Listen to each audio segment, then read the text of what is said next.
Кімдерге кәсіптік біліктілік талаптары күшейтілмек? Қайырлы кеш, қымбатты көрермен, Мейрамгүл Мәдәлі өздеріңізбен бірге, әдеттегідей эфирдеміз. Жұлдыз Сүлейменова ханым бүгін біздің студиямызда, парламент мәжілісінің депутаты. Қош келдіңіз, Жұлдыз.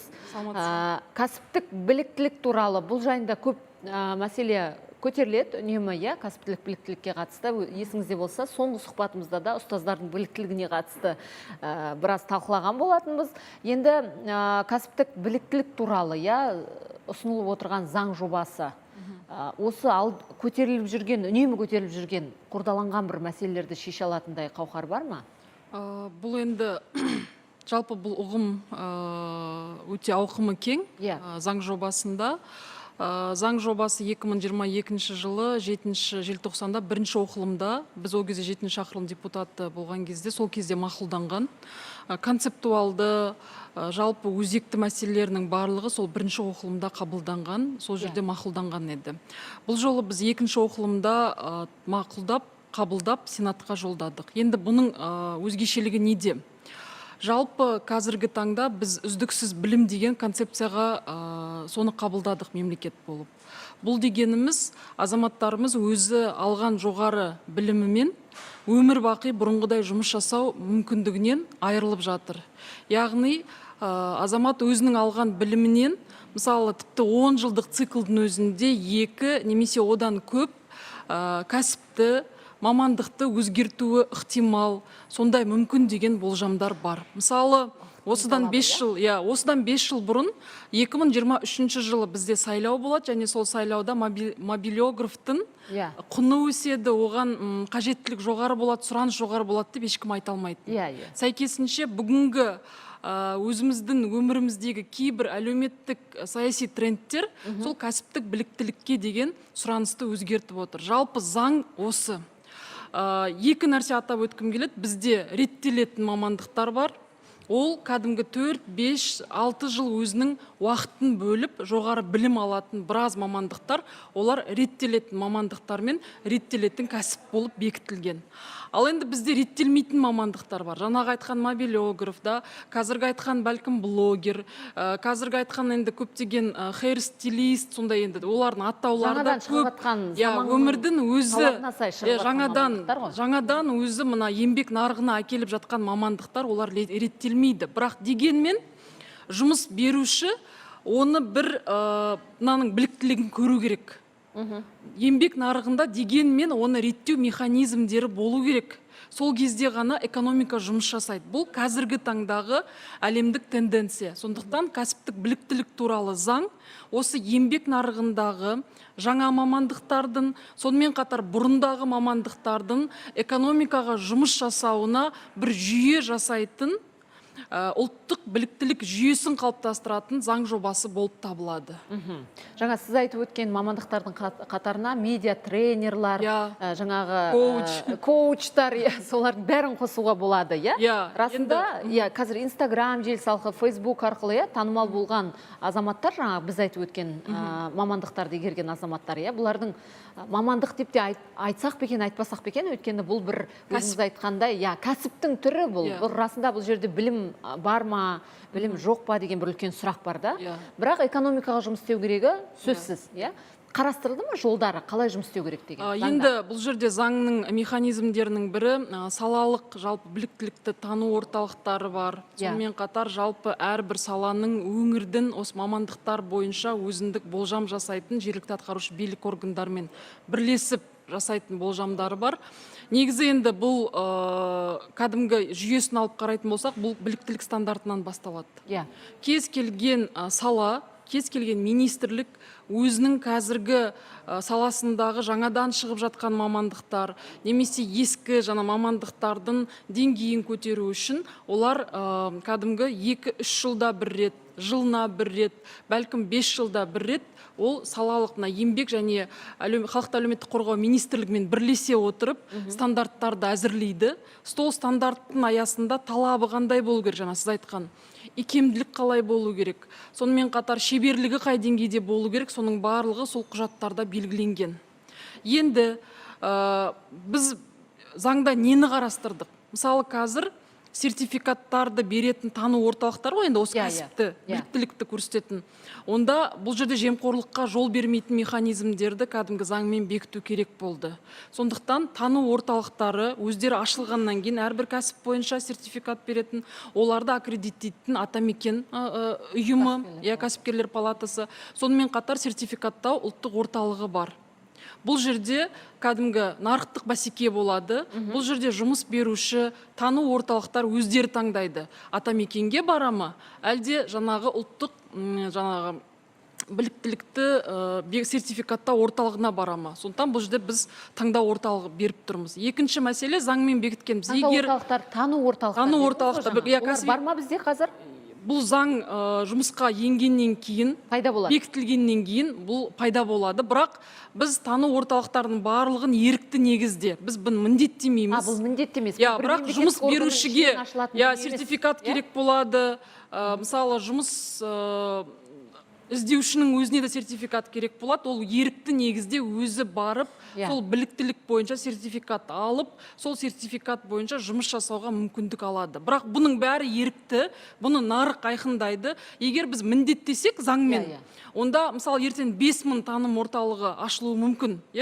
Ол жерде компьютер болуы мүмкін, ол жерде ешқандай станок, ешқандай шеберлікке, кәсіпке үйрететін ресурс болмауы мүмкін. Сондықтан ол жерді барып қадағалау, ол жерді көру, соның барлығын заңмен бекіттік. Яғни тану орталығы тек қана сертификатты басатын орталық емес, шын мәнінде кәсіптік біліктілікке үйрететін орталық ретінде олардың сертификаттарын шын мәнінде жұмыс жасайтындығына байланысты механизмдердің бәрін заңмен қарастырдық. Біздің 8-ші шақырылымда, 2-ші оқылымға дайындалған кезде біздің жұмыс тобында ауыл партиясының фракциясы болды.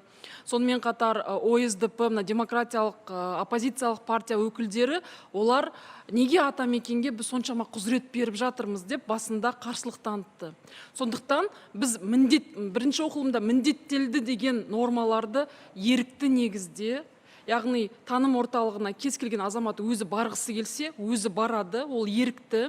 Және ол таным орталығының сертификаттау, аккредиттауды ол да атамекеннен ерікті негізде өтеді деген механизмдерді енгіздік. Түсінікті. Енді былай өмірдегі мысалдармен айтатын болсақ, мысалы сіз айтып өткен мобилограф, дұрыс қой. Жеке азамат, мысалы экономист, жұмыс таба алмай жүруі мүмкін, бірақ мобилограф болғысы келетін болса, күшті дағдысы бар.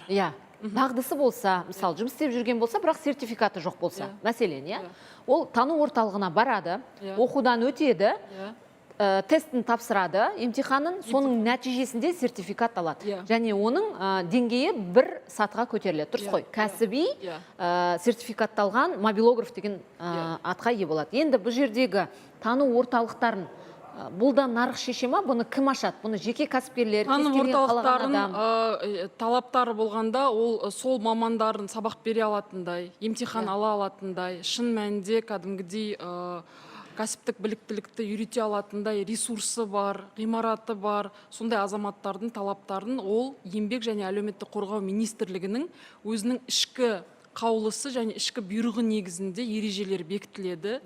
Сол жерде нақты көрсетілген. Ол жерде шын мәнінде мысалы таным орталығы ашты деліге, сертификатын берді делік, бірақ сол сертификаттың емтиханы болады ғой. Сол емтиханнан азамат өте алмаған жағдайда, немесе оған жалған құжат берген жағдайда, және сол жалған құжаты бойынша қандай да бір тексеріс жүріп расталған жағдайда тану орталығы жұмысын тоқтатады. Біз оған қайтадан бастау, кері қайтару, уақыт беру дегенді тыйым саламыз. Тану орталықтары мысалы, олар жеке кәсіпкерлер ашылады, бірақ ең бастысы бұл жерде адам өзі таңдайды. Сөзсіз бе, мысалы, бір азамат өзі жақсы ресурсы бар, бүкіл соңғы технологияны толыққанды меңгерген мамандары бар. Сол мобилографияның енді тек қана біз қазір көріп жүрген өздері үйреніп алған емес, қай уақытта қай жерден қарау керек, қалай оны түсіру керек, қай жерде ұтымды болады, қай түсірген видеографикалар өтімді болады, соның барлығын үйрететіндей жағдайы болып, және сол үйренгеннен кейінгі емтихан болады ғой, сол емтиханнан балалар жақсы өтіп жатса, онда, конечно, оған ешқандай тыйым жоқ. Оған қолдау болады. Енді бұл жерде мен ваучерлер туралы айтқым келеді. Мысалы, жұмыссыз кім рұқсат береді соны? Жаңа сіз түсіндіре кетсеңіз. Ұлттық кәсіпкерлер палатасы дедіңіз ғой, иә? Ұлттық кәсіпкерлер палатасы ашу үшін. Ұлттық кәсіпкерлер палатасы, сонымен қатар сол жерде салалық біліктілікті тану үлкен кеңесі болады. Сонымен қатар еңбек және халықты әлеуметтік қорғау министрлігі және үкіметтің жанынан ұлттық кәдімгі біліктілікті тану кеңесі болады. Сол жерде бүкіл талаптар, мамандықтардың жіктеушісі, сыныптаушысы, сонымен қатар жаңағы біз айттық қой, стандарттар, біліктілігін, кәсіптік біліктілік туралы стандарттар, соның барлығы бекітіледі. Соның барлығы тану орталықтарына дейін жетеді. Ол жерде енді мына жерде еңбек және халықты әлеуметтік қорғау министрлігімен бірге Атамекен бизнес палатасы аккредиттейді, немесе ол өзі ұлттық аккредиттеу орталығынан өте алады. Бірақ ұлттық аккредиттеу орталығы кейбір талаптар өте қиындау, халықаралық стандарттарға сәйкес болғандықтан, кей жағдайда жалпы мүмкіндік беру үшін, жұмыссыздар мәселесін орнықты шешу үшін, жалпы азаматтарымызға еңбек нарығында өзінің орнын табуға мүмкіндік беру үшін, біз осы Атамекен бизнес палатасына еңбек және халықты әлеуметтік қорғау министрлігімен бірлесе отырып, осындай мүмкіндікті қарастырып отырмыз. Енді қараңыз, Жұлдыз ханым, тану орталықтарының бір формалары қазірде бар нарықта. Мысалы, енді ол реттелмеген да заңмен. Реттелмеген, ол түсінікті. Мысалы, расында осы салада қызмет етіп жүрген журналист дейік, ол өзінің әріптестерін жинады, мәселен, мысал үшін айтып отырмын, әріптестерін жинады, сондай бір курс ашты. Ол курстың соңында ол өзінің қазір сертификатын беріп жүр, мобилографияға үйретіп жүр, мобилографтарды оқытып шығарып жатыр, делік мысалы. Енді сіз айтқандай тану орталығын болып тіркелу үшін оған, сол сіз айтқандай талаптардың бәрінен орындау үшін оған бір мотивация болу керек. Қандай жағдайда кәсіпкерлер осындай талаптарға сай болу үшін ұмтылады, егер олар мемлекеттен бөлінетін қаржыға үміттенсе? Ал енді мына жағдайда тану орталықтарына сіз ашуға арнайы қаражат бөлінбеген. Бұларға қандай мотивация? Бұлар қазірде оқытып жүр, қазірде беріп жүр. Мотивация дегеніміз, мысалы, азаматтардың өзінің, былай қарағанда, қазір бізде өзіміз нарықтың даму кезеңін қарайықшы. Бұған дейін өздер сертификаттар беріп келді, коуч өткізіп келді, бәлкім Инстаграмда әртүрлі коуч тренингтер өткізіп келді. Бірақ бүгінгі таңда бізде онлайн платформа, онлайн жарнама деп аталатын заң жобасы бізде екінші оқылымнан қабылданып Сенатқа жолданды. Аталған заңның аясында қандай да бір осындай тренингтер, коучтарға байланысты жауапкершілік нақты белгіленген. Сәйкесінше ол нарық енді заңмен басқа деңгейге өтті. Ал мына кәсіптік біліктілік біз заңмен дұрыс заңдық тұрғыдағы нарықты белгілеп беріп отырмыз. Сондықтан кез келген сіз айтып отырған кәсіпкер, кешегі медиа саласында жүрген кәсіпкердің бәрі болашағын ойлайтын болса, онда ол заңның аясында салығын төлеп, тану орталықтарын дұрыс ашып, еңбек министрлігімен бірлесіп, өзінің салалық басқа министрлігі бар, соның аясында стандарттардың бәрін қарастырып, заңмен жұмыс жасасы келетін азаматтар өте көп деп ойлаймын. Өйткені қазір жыл өткен сайын құқықтық сауаттылығы артып жатыр, қаржылық сауаттылығы артып жатыр. Сосын таным орталығына келгеннен кейін азамат оның сертификаты ертең оған жұмыс беру керек. Сөзсіз ғой. Ол келіп оқып алып, мына жерде бәрі жақсы жұмыссыз жүрсе, ол бәрібір де сұрауы болады. Біз оны көріп отырмыз ғой. Сәйкесінше осы сұраудың бәрі дұрыс болу үшін ол азамат заңның аясында өзі еңбек еткісі келеді. Сондықтан осындай тану орталығын ашып, сол жерде осы емтихандарды жүзеге асырып, азаматтардың жалпы еңбек нарығындағы сұранысын жүйелі атқаруына менің ойымша бұл заң аясындағы бір жаңадан ашылып жатқан мүмкіндік және заң аясындағы еңбек нарығындағы қазір көлеңкелі бір экономикаға, көлеңкелі бір дүниеге жол берген болса, бұл осыны заңның аясында жасаңыздар деген механизмді ұсынып отырмыз. Түсінікті. Бірақ дегенмен, мысалы, қазір... Енді мен ваучерлер туралы айтқым келеді. Мысалы, біздің арамызда жұмыссыз жүрген азаматтар еңбек жаңағы жұмыссыздарының өзінің тізімі бар ғой, сол жерге бекітсе 1 жылға ваучер береді. Сол ваучер арқылы ол осы ваучермен жаңағы орталыққа барып кәсіптік біліктілігін арттырып сертификат тапсыруға осы ваучер жаңағы тану орталықтарына қаражат болып есептеледі. Кәдімгі бұған қомақты сома бөлінген. Ваучер. Ваучер. Сондықтан кез келген таным орталығына осы жұмыссыз жүрген азаматтарды еңбекке, қоғамға қайтару жолындағы мемлекет тарапынан беріліп жатырған 1 жылдық ваучер бұл дұрыс, заңмен жұмыс жасайтын, өзінің кәсібінің майталманы және азаматтарға шын мәнде қысқа мерзімде дағды, білік, шеберлік, икемділікті бере алатын, соны шын тану орталығына жүзеге асыратын азаматтар үшін менің ойымша бұл мүмкіндік. Оның қаражаты қазір, міне қараңыз, 2023-2025 жылдарға дейін жалпы көлемі 236 миллион бөлінген. 23-ші жылы 50 миллион, 24-ші жылы 78 миллион, 25-ші жылы 108 миллион. Бұл бәлкім осы еңбек нарығындағы жұмыссыз жүрген азаматтарды және олардың қысқа мерзімінде тану орталықтарына осындай ваучермен қаражат беріп отыр. Бұның өзі өзіңіз көріп отырсыз ғой, 238 миллион.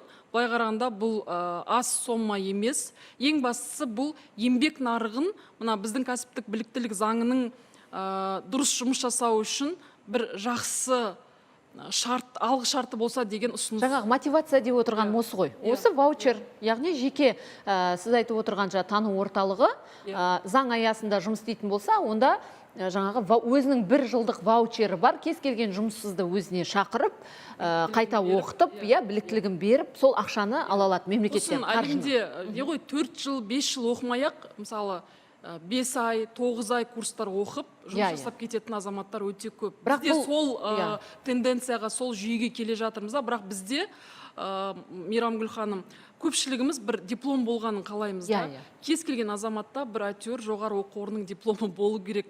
Сөйтіп жоғары оқу орнының дипломын көптеп алып, біз жоғары оқу орнының құнын шын айтқанда түсіріп жібердік, шын айту керек қой. Сосын жалпы мына еңбек нарығы десек, оның кез келген уақытта 15% ғана, мысалы элиталы мамандар, бәлкім 25-30% ғана жоғары оқу орнын тәмамдаған азаматтар, ал 70% бұл жұмысшы, күнделік кәсіптіктің иегері, ол бұрында да кезеңде сондай болды. Біз соған қайтып келе жатырмыз. Өйткені қазір кімді көреміз? Екінің бірінде кезінде заңгер немесе экономика мамандығының иегерлері болды, ал қазір екінің бірінде жоғары білім алған диплом, бірақ жұмыс жоқ. Өйткені еңбек нарығының, жалпы экономиканың өзінің заңдылығы бар. Сіз оны одан да жақсы білесіз, жұмыс күшін реттеуге байланысты. Сондықтан қазір бұл өзгерді. Сосын екінші нәрсені мен байқағаным, мен мысалы көп жастармен сөйлесем, мектеп бітіргеннен кейін қазіргі тенденция көпшілігінде жоғары оқу орнына барғысы келмейді.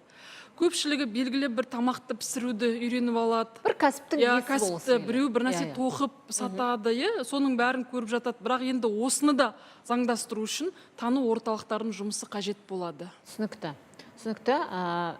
Түсінгеніміз бойынша жұмыссыз азаматтарға ваучер беріледі.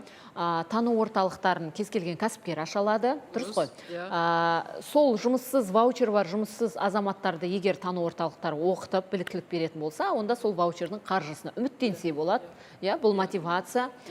Осы біліктілік міндетті емес, біліктілікті лицензиялау, аккредитациялау ол ерікті негізде. Ол ерікті негізде, Бірақ дегенмен жаңағы жұмыссыз азаматтың бір біліктілік бергеннен кейін де тек қана сертификат емес, оның бір жұмысқа тұрғанын дәлелдеу керек шығар. Бұл жерде енді біз еңбек және халықты әлеуметтік қорғау министрлігінің жауапкершілігін күшейтіп отырмыз. Сол жерде ұлттық орган құрылады. Бұл еңбек ресурстарын талдау орталығы, оған кәдімгідей құзырет беріледі. Бұл жерде мына жұмыссыздар не себепті, қай мамандықтар алдағы уақытта сұранысқа жоғары болады, қай мамандықтардың сұранысы азая бастайды. Сосын бізде қазір жасанды интеллект өзіңіз көріп отырсыз, чат GPT, солардың бәрін дамуымен байланысты еңбек нарығы қалай өзгереді деген кезде бізге ұлттық осындай орган керек болды, еңбектің нарығын сараптайтын, оған аналитика жасайтын және болашақтағы болжам бойынша нақты тұжырымдарды үкіметке енгізіп отыратын. Бұрында да болған, бірақ оның ұлттық статусы болған жоқ, кәдімгі осы біліктілікке қатысты ұлттық орган ретінде. Біз заңмен оны белгілеп отырмыз. Көп рахмет, өте жақсы түйіндедіңіз. Осы сөздермен бүгінгі бағдарламамызды осы түйінмен аяқтағым келеді. Алғыс айтамын өзіңізге. Ардақты ағайын, өздеріңізбен ертең жүздескенше қоштасамыз. Аман сау болыңыздар.